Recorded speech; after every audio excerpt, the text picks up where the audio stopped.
নমস্কাৰ, আপোনালোকে চাই আছে অসম সংবাদ ২৪ ঘণ্টা। আজি আমি অসম সংবাদ ২৪ ঘণ্টায় আহি উপস্থিত হৈছোঁ শোণিতপুৰ জিলাৰ অন্তৰ্গত ঢেকিয়াজুলি ৰাজচক্ৰ এলেকাৰ নতুন চিৰাজুলিত। আৰু নতুন চিৰাজুলিতে সংঘটিত হৈছে চুৰিকাণ্ড।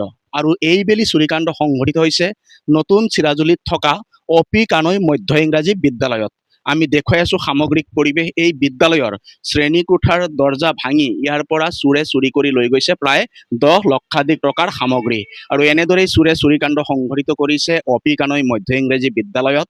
আৰু এটাৰ পিছত আনটোকৈ বিদ্যালয়ত এতিয়া চুৰিকাণ্ড সংঘটিত হৈছে। সমান্তৰালভাৱে ঢেকিয়াজুলি ৰাজচক্ৰ এলেকাৰ নতুন চিৰাজুলিত থকা যি অপি কানৈ মধ্য ইংৰাজী বিদ্যালয়, এই মধ্য ইংৰাজী বিদ্যালয়তো এতিয়া চোৰে সংঘটিত কৰিছে চুৰিকাণ্ড।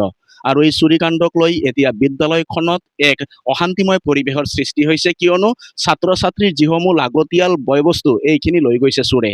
আৰু এয়া প্ৰথম ঘটনা নহয়। শিঙৰি আৰক্ষী চকী এলেকাৰ অৰ্থাৎ ঢেকিয়াজুলি আৰক্ষী থানাৰ অধীনস্থ বিভিন্ন প্ৰান্তত এটাৰ পিছত আনটোকৈ চুৰিকাণ্ড সংঘটিত হৈছে।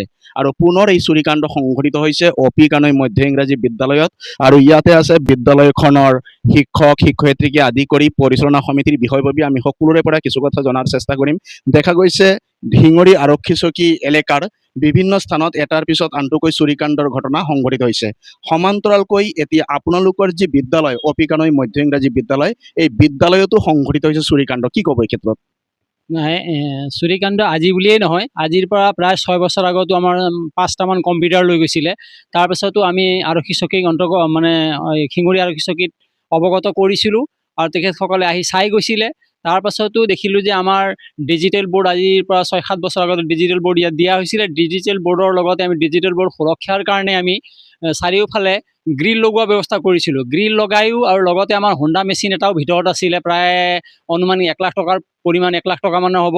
আমি গ্ৰিল লগোৱা স্বত্তেও আহিলৈ গোটেই তলাবিলাক কাটাৰ লগতে গ্ৰিলবিলাক কাটি গোটেইখিনি আমাৰ তাৰে থকা যিবিলাক ডিজিটেল বোৰ্ড, হোণ্ডা মেচিন আৰু লগতে আমাৰ যিবিলাক ইয়াতে কম্পিউটাৰ আছিলে, কম্পিউটাৰ, প্ৰিণ্টাৰ মেচিন আৰু লগতে আমাৰ মিউজিক ছিষ্টেম আছিলে, সেইখিনি গোটেইখিনি চোৰে ১৫/৪/২০২৬ তাৰিখে গোটেই ৰাতি লৈ গ'ল। লৈ যোৱাত আমি বৰ দুখিত, কাৰণ আমি ল'ৰা ছোৱালীক ডিজিটেল বোৰ্ডৰ দ্বাৰা ধুনীয়াকৈ শিক্ষা দি আছিলোঁ। কিন্তু এতিয়া আমি সেই শিক্ষাৰ পৰা ল'ৰা ছোৱালীবিলাক বঞ্চিত হ'ব।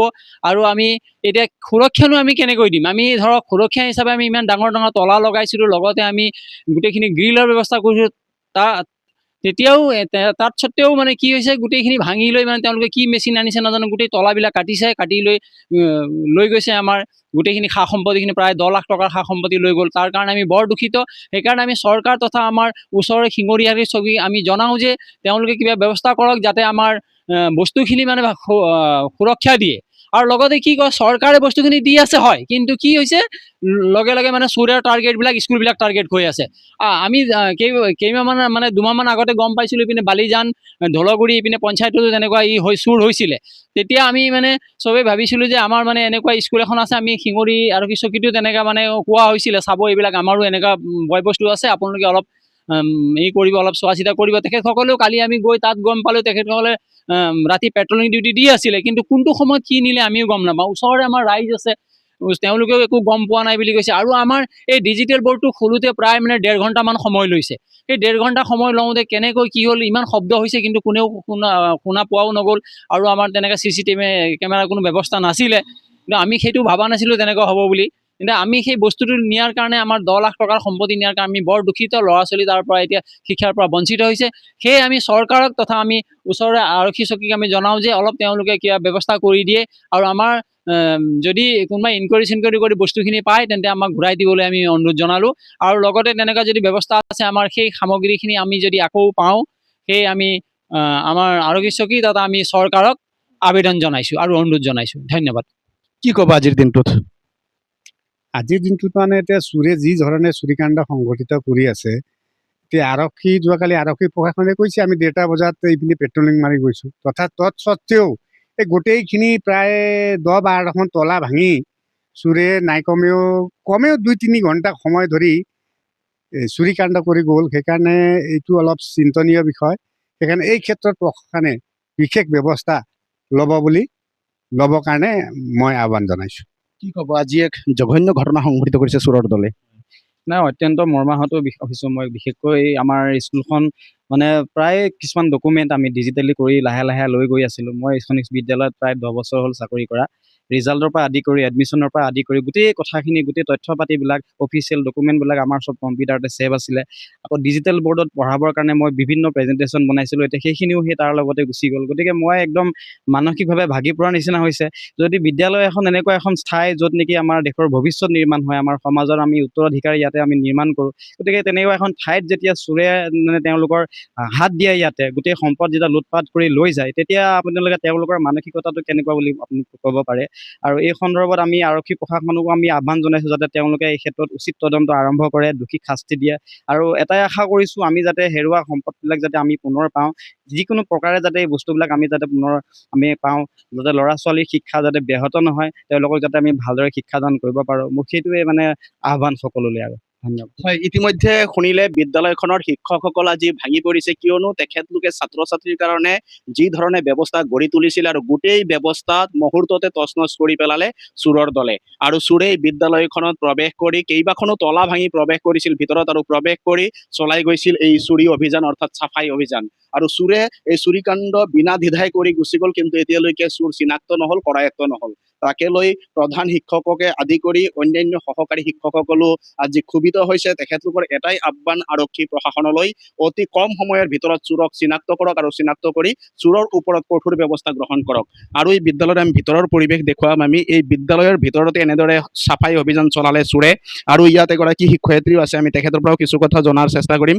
দেখা গৈছে আপোনালোকৰ বিদ্যালয়খনত নিশাৰ ভিতৰতে চোৰে চুৰিকাণ্ড সংঘটিত কৰি ছাত্ৰ ছাত্ৰীৰ যি ভৱিষ্যত নিৰ্মাণ তাত ব্যাঘাত জন্মাইছে, কি ক'ব? এই বিষয়ে মানে বহুত দুখিত আমি, যিহেতু আমাৰ স্কুলৰ সম্পত্তিখিনি, যিখিনি বাচ্চাৰ আমাৰ ডকুমেণ্টছ পত্ৰ গোটেই কম্পিউটাৰত আছিলে, ডিজিটেল কেমেৰাৰ জৰিয়তে আমি ধুনীয়াকৈ সিহঁতক শিকাব পাৰিছিলোঁ, যাৰ পৰা তেওঁলোকে বঞ্চিত হ'ব। সেইবাবে মই বহুত দুখিত। মানে আৰু শোণিতপুৰ জিলাৰ যিগৰাকী জ্যেষ্ঠ আৰক্ষী অধীক্ষক বৰুণ পুৰকায়স্থ, তেখেতে কিন্তু চোৰে হওক বা যিকোনো অপৰাধীৰ বিৰুদ্ধে কঠোৰ পদক্ষেপ গ্ৰহণ কৰে। তেখেতলৈ কি আহ্বান থাকিব আজি সংবাদ মাধ্যমৰ জৰিয়তে? মই এখেতক এইটোৱে আহ্বান জনাম যে যিখিনি চোৰ হৈ আছে, এই চোৰসকলক অতি সোনকালে ধৰক। আৰু আমাৰ যিখিনি বয় বস্তুখিনি লৈ গৈছে, যদি তেওঁ যদি ঘূৰাই মানে পায়, তেতিয়াহ'লে আমাৰ বিদ্যালয়লৈ আকৌ দিব পাৰে, সেই আহ্বান জনাওঁ। হয়, ইতিমধ্যে শুনিলে শোণিতপুৰ জিলাৰ জ্যেষ্ঠ আৰক্ষী অধীক্ষক বৰুণ পুৰকায়স্থলৈ কাতৰ অনুৰোধ জনাইছে, কাতৰ আহ্বান জনাইছে এই বিদ্যালয়ৰ শিক্ষক শিক্ষয়িত্ৰীসকলে, কিয়নো এই বিদ্যালয়খনৰ যি ছাত্ৰৰ ভৱিষ্যত নিৰ্মাণ কৰাৰ যি তেখেতলোকৰ ব্যৱস্থাপনা, এই ব্যৱস্থাপনা সম্পূৰ্ণ নিশাৰ ভিতৰতে তছনছ কৰি থৈ গ'ল এই চোৰৰ দলে। আৰু চোৰে এই ছাত্ৰ ছাত্ৰীৰ ভৱিষ্যত এতিয়া তছনছ কৰাৰ যি এক পৰিকল্পনা ৰচিছে, ইয়াকে লৈ এতিয়া উদ্বিগ্ন হৈ পৰিছে সচেতন সমাজ আৰু উদ্বিগ্ন হৈ পৰিছে শিক্ষক শিক্ষয়িত্ৰীসকল। সেইকাৰণে এই ক্ষেত্ৰত কঠোৰ ব্যৱস্থা গ্ৰহণ কৰিব লাগে, তাৰে আহ্বান জনাইছে। আৰু এই যি আলমিৰাসমূহ দেখা পাইছে, ইয়াৰ পৰাই চোৰে এটাৰ পিছত আনটোকৈ আলমিৰাৰ তলা ভাঙিছে আৰু বিনা দ্বিধাই চুৰিকাণ্ড সংঘটিত কৰি গৈছে, কিন্তু কোনেও গম নাপালে চোৰে এই চুৰিকাণ্ড সংঘটিত কৰাৰ কথা। আৰু আৰক্ষীৰ টহল আছিল বুলিও কোৱা হৈছে। আৰক্ষীৰ টহলদাৰী দল থকাৰ পিছতো কি প্ৰকাৰে শিঙৰি আৰক্ষী চকী এলেকাৰ এই নতুন চিৰাজুলিত চোৰে নিশাটোৰ ভিতৰতে কেইবা লক্ষাধিক টকাৰ সামগ্ৰী চুৰি কৰি নিলে, এয়া কিন্তু এতিয়া প্ৰশ্নবোধক হৈ পৰিছে। আৰু এই বিষয়টো অতি শীঘ্ৰে তদন্ত হওক, তদন্ত কৰি এই চোৰক কৰায়ত্ব কৰাৰ লগতে এই স্কুলৰ যিসমূহ হেৰাই যোৱা সা সামগ্ৰী বা চোৰে লৈ যোৱা যি সামগ্ৰীসমূহ কম সময়ৰ ভিতৰত তেখেতলোকক পুনৰ উভতাই দিয়াৰ ব্যৱস্থা কৰক আৰক্ষী প্ৰশাসনে, আমিও তাৰে কামনা কৰিছোঁ। আৰু সকলোৱে অসম সংবাদ 24 ঘণ্টা চাই থোৱাৰ কাৰণে মই প্ৰশান্ত বৈশ্যই ঢেকিয়াজুলি ৰাজচক্ৰ এলেকাৰ নতুন চিৰাজুলিত থকা অপি কানৈ মধ্য ইংৰাজী বিদ্যালয়ৰ প্ৰাংগণৰ পৰাই সকলোলৈ অভিবাদন জ্ঞাপন কৰিছোঁ।